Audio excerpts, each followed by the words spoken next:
If you zoom into Morocco, you'll see a tiny wedge of land that stands out from its surroundings.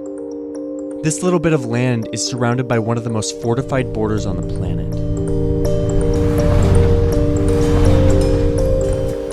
Right outside the border, you'll find makeshift forest camps, where people spend their days and nights evading the police and preparing to rush the border, usually in large groups, with hopes of jumping over and stepping foot on this land.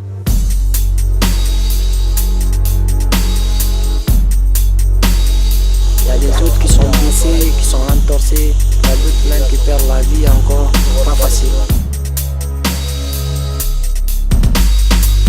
Je peux avoir peur, mais quand l'occasion se présente, la peur, je calcule pas.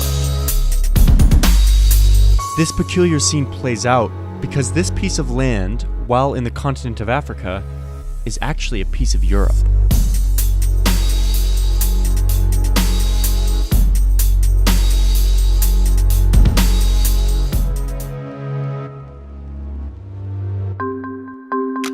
This small piece of land is called Melilla. It's one of two Spanish enclaves in Morocco, marking the only borders that Europe shares with the continent of Africa. Spain conquered Melilla in the late 1400s as part of its rapid global expansion. This region of northern Africa changed hands many times over the following decades, but Spain kept hold of Melilla. Even in 1956, when the colonial period was winding down and great powers were ceding their colonies, Morocco had just declared independence, but even then, Spain held onto its enclave. Today, around 86,000 people live in Melilla, and when you're there, you might as well be in mainland Spain. The city is designed with the distinctive Spanish architectural style, and residents speak Spanish. They pay in euros. You're only reminded that you're not in mainland Europe when you walk to the peripheries of this city to find one of the most fortified border walls on the planet. A 7-mile barrier with layers of protection.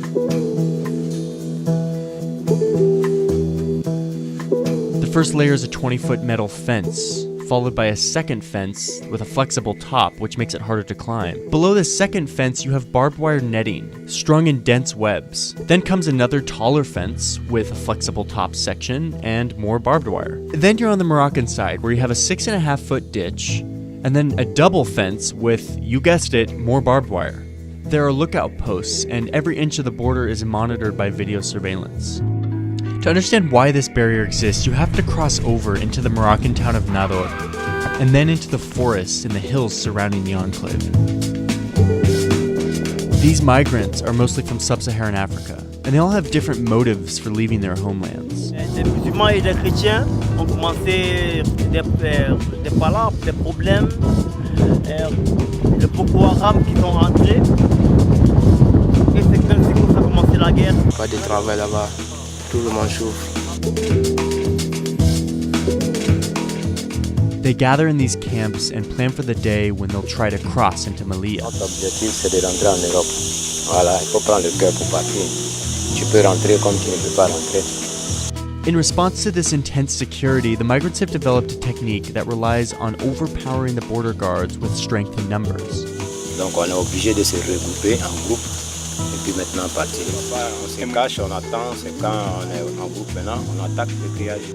The groups range in size but are nearly always in the hundreds. Most get caught right away on the Moroccan side, where they face border agents who are not shy about using force. Those who make it past the first few layers onto the Spanish section of the barrier are also thrown back immediately or detained. But because of their large numbers, a few will inevitably slip past the guards. As soon as they put their feet on the ground in Melilla, they are technically in Europe and are guaranteed certain protections under European Union law. But they still have to run 100 meters to an immigration center where they can be taken in and given protection from immediate deportation. Arrivals to these enclaves came to a head in 2014 when Spain decided it was finally time to double down on its effort to fortify this border. This was mainly in response to the influx of migrants attempting to get into Europe, fleeing from conflicts in Africa and the Middle East. The biggest wave of refugees in modern history. Hundreds of thousands of refugees fleeing brutal violence in the Middle East. Cross over European borders by the hundreds of thousands. Staying in overcrowded boats, many drowning along the way. Spain's response to this migration crisis was to focus on the borders of its enclaves in Africa, redoubling the efforts to keep migrants out of this little slice of Europe. The year after the 2014 migration crisis, attempts to jump the fence dropped by 67%. Spain didn't make these numbers drop on their own. One of the things you'll notice when you look at this wall is that Moroccan military and police are also guarding this border. The year of the migration crisis, Morocco built these 2 extra layers of barbed wire fencing. But authorities say dense new anti-climb mesh stopped the latest to make the attempt in their tracks. So why would Morocco take the responsibility of building a barrier and standing guard at Spain's border? Turns out they have real incentives to do so. Morocco has what's called advanced status partnership with Europe, which gives them economic and political advantages in trade and political affairs. The European Union accounts for more than half of Morocco's international trade, and the EU also provides Morocco with billions of euros in aid for security and development. So the Moroccans, in an effort to stay on good terms with their northern neighbor, take on the job of protecting Spain's border. And they take their job very seriously. Ça, c'est la police marocaine, des gardiens de barrières marocaines. Si j'ai failli mourir, puisque ça, c'est un bâton, un bois, avec du clou à l'intérieur. Et le clou a pénétré dans le front, tu vois. Ça a pénétré et on a fait une opération. Quand c'est la bouteille, il m'a poignardé là. Tu as vu? J'ai eu une très grande chance. Et je vis. Migrants had always had their forest camps right here, right outside the city on this hill. This was their camp for years, and this is the place where they used to regroup and prepare to jump. Until just a few months ago when the Moroccan military set up an outpost up here. Now the migrants can't return and they have gone to find another refuge, which is on a hill 12 kilometers from here. Moroccan authorities have started routinely raiding the camps. Parce que quand la police vient comme ça, là, ils défient tout. Dans le mois même, ils peuvent venir peut-être 10 fois comme ça. But they don't deport them from Morocco. They have other, less resource-intensive ways of keeping these migrants from coordinating a large enough group for a jump. The police were here for 3 hours this morning. They basically came in and stole a bunch of stuff. They kind of disrupted these tents and messed with these people's houses. They harassed the women in violent ways. They basically came here just to flex their muscles and say, you know, we're in charge, make sure you remember that. About once a month, the Moroccan authorities round up the migrants and send them to other parts of Morocco that are far away from Melilla, preventing them from gathering in a sufficient group to blitz the fence. On met dans le bus maintenant. On part nous déposer à Casa, derrière Casa. Ça dépend, les villes différentes. Bon, après nous aussi, on se retrouve. The Moroccan authorities are not concerned with keeping these migrants out of Morocco. They're trying to keep them from getting to Europe. They do, in many respects, a lot of Spain's and Europe's dirty work with respect to blocking people whose interest is to cross. Another thing you'll notice is that everyone in these camps is from sub-Saharan Africa, basically countries below this line. All migrants face extreme difficulties in their journey to Europe. But migrants from places like Syria have a much easier time just walking up to the border and asking for asylum the proper way. It's not an exaggeration to say that hardly any sub-Saharan African is able to do that. They do have to resort to very dangerous methods like scaling the fences or hiding in vehicles or taking to the sea. Essayez de passer par la frontière à pied. 4 fois. Ils m'ont refoulé plusieurs fois.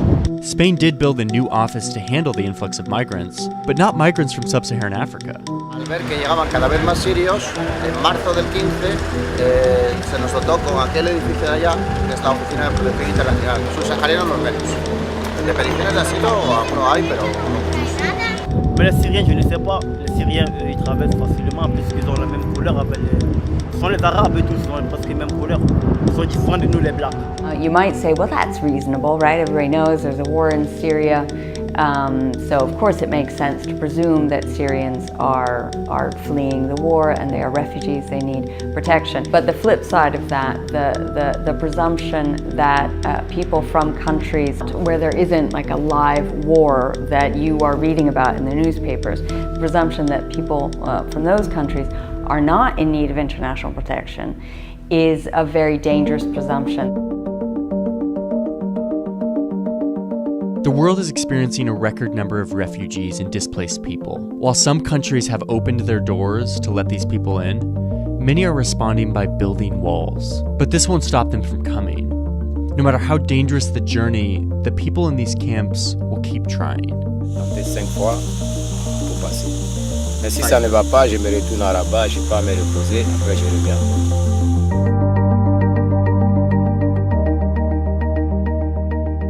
That's the 6th episode of Borders. I hope you've enjoyed this series. Today we also launched the on-site experience for all 6 of the Borders stories with graphs and charts and visualizations to kind of go a little bit further into some of these stories. I'm going to leave a link here where you can go see that, and thank you for being a part of this journey.